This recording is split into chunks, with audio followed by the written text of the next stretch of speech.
You are now watching The Project on Channel 10. Enjoy. Good evening, everyone, and welcome to The Project. Tonight we have a very special guest all the way from the past in Gallipoli. Please put your hands together for Captain Alfred John Shout. Thank you very much for having me on your show. My pleasure, Alfred. I've invited you here today to interview about your life.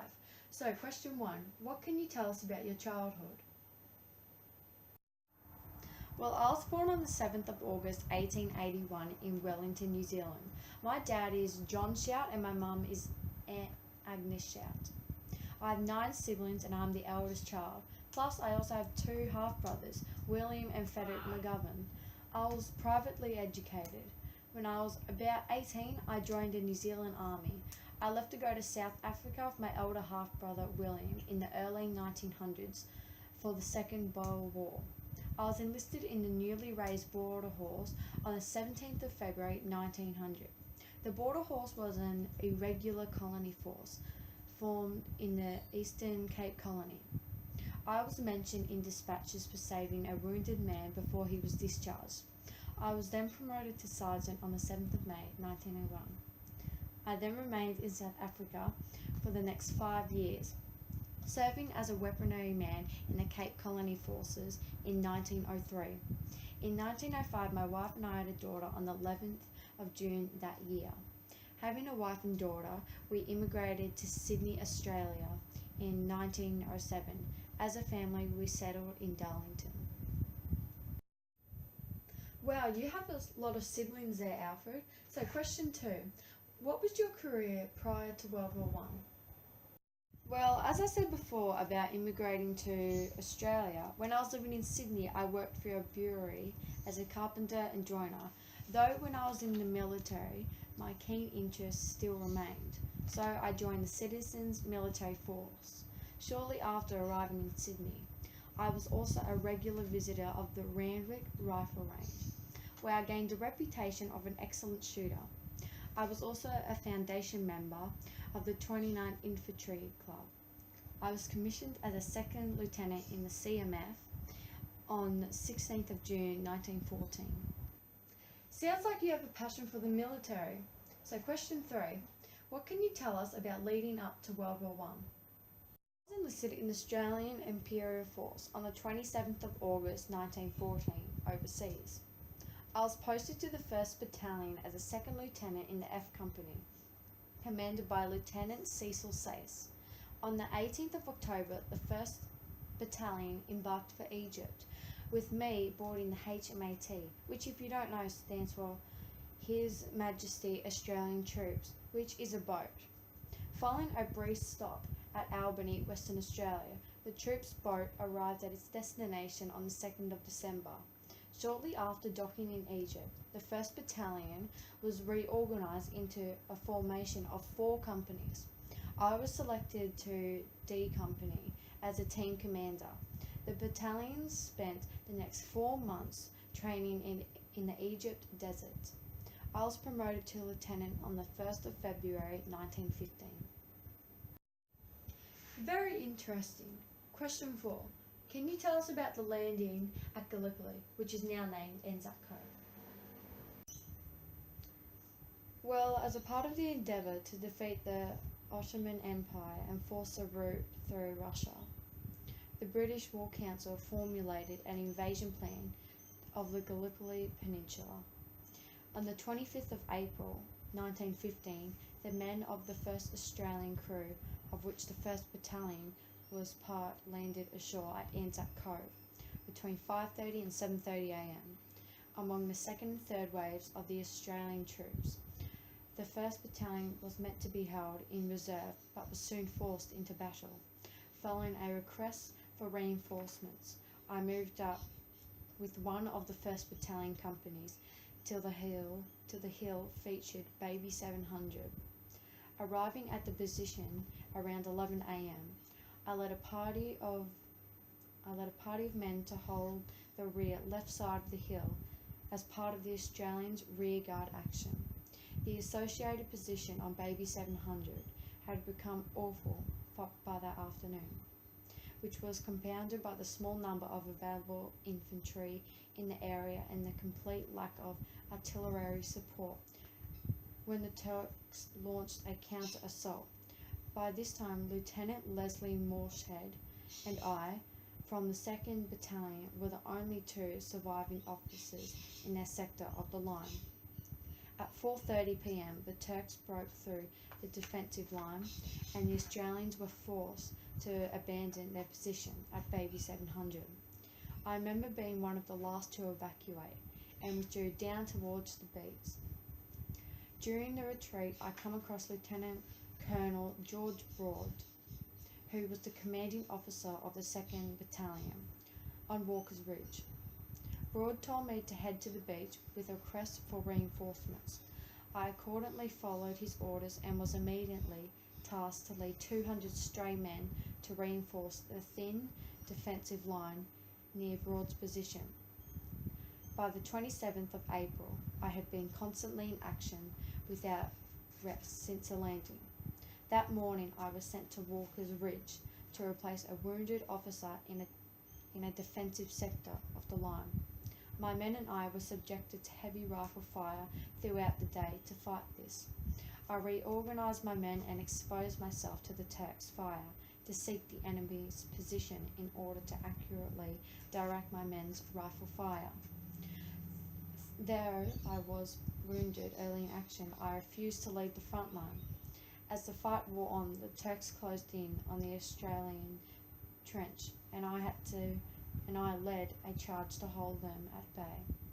I was later wounded a second time with a bullet passing through my arm and making it useless. But still I refused to leave. Soon after, guess what? I was wounded a third time and was evacuated for medical treatment. Throughout the meeting, I had carried several wounded men out of the front line. Mentioned for my noticeable courage and ability at Walker's Ridge, I was awarded the Military Cross, the first member of the battalion to be so honoured. After my recovery, I soon rejoined the 1st Battalion on the 11th of May. I was injured once again, suffering another bullet wound to the arm. I was evacuated to the hospital ship, the HMAT. However, luckily recovered. I rejoined my unit 15 days later, on the 20th of May. I was mentioned in dispatches of General Sir Ian Hamilton, the General Officer commanding Mediterranean Expeditionary Force, in recognition of my efforts at the landing on the 25th of April up to the 5th of May. I was promoted to captain on the 29th of July. Thanks for sharing that story with us, Alfred. You are an extraordinary man. Question 5. What were your experiences at the Battle of Lone Pine in Gallipoli? Well, the Battle of Lone Pine was fought between us, Australia, and the Ottoman Empire, which was on the 6th of August 1915 and went on until the 10th. This was during the Gallipoli campaign on the First World War. The Turks were determined to retreat these men and supported by a small number of my own soldiers, so I bolted down one trench throwing bombs. I ended up killing 8 Turks, which I'm not proud of. I then lit 3 bombs at the same time. 2 of the bombs were thrown efficiently, but as the 3rd bomb was just leaving my hand, it exploded and I was seriously wounded. Wow, you have received a lot of injuries. Question 6. What is your long-term effect for these injuries? Well, as a result from the bullet wounds I received during the landing at Gallipoli and the incident with the bomb exploding, my right hand and part of my left hand was destroyed and part of my left eye was damaged. My face was cut and I received burns to my chest and leg. Despite my severe injuries, I maintained consciousness and was dragged out of the firing line, where I was very happy because I drank tea and sent a message to my wife. I was evacuated from the Gallipoli Peninsula to a hospital ship shortly afterwards. Oh, I never knew that you had so many injuries. Question 7. Do you think that you are eligible to receive any awards for your actions?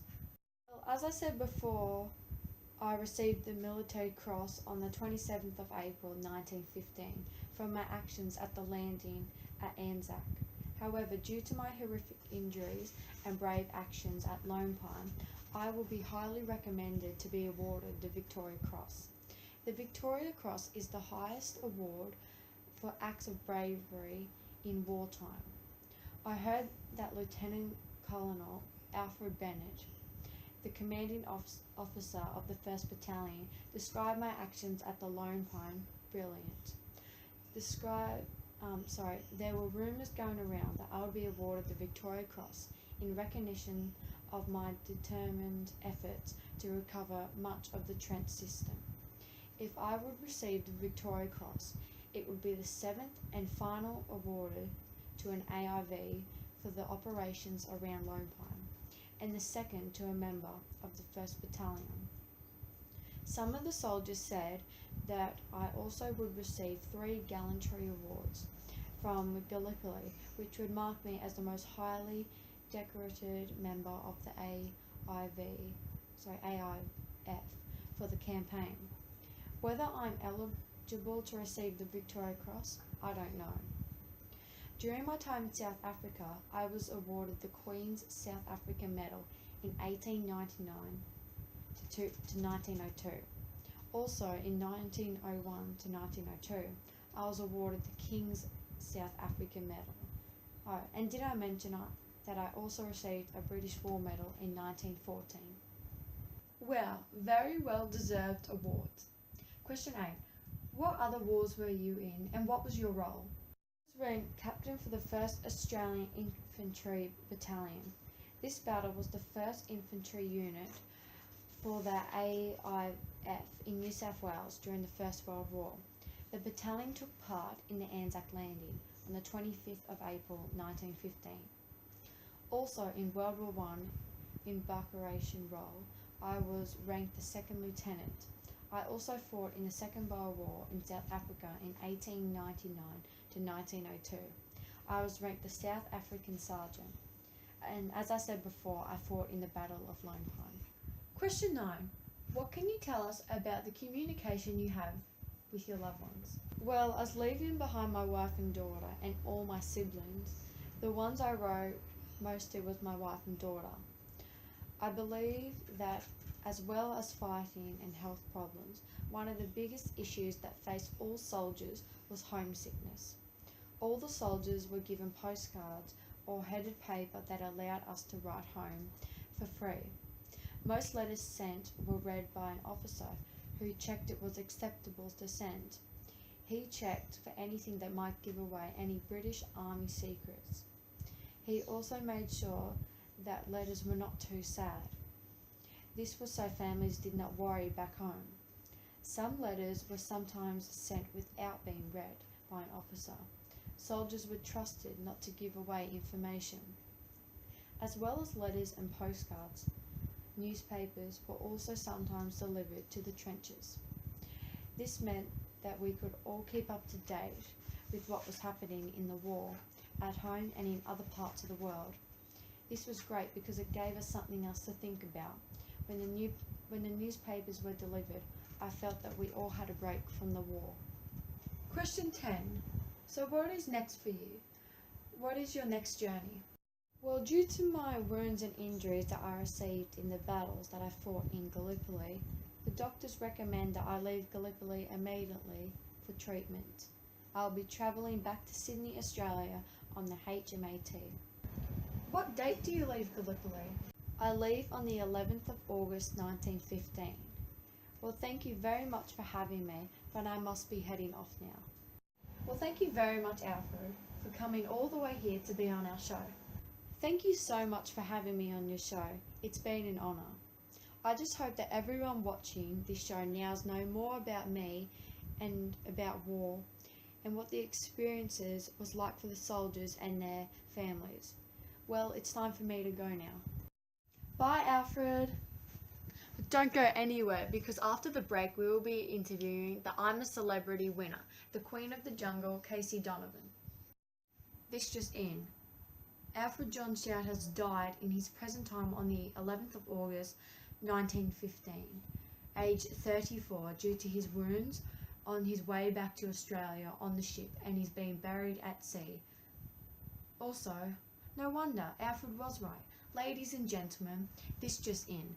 Australia has decided to award him the 7th and final Victoria Cross to an AIF for the operations around Lone Pine, and the second to a member of the 1st Battalion. He will be awarded the Victoria Cross in 2 months' time.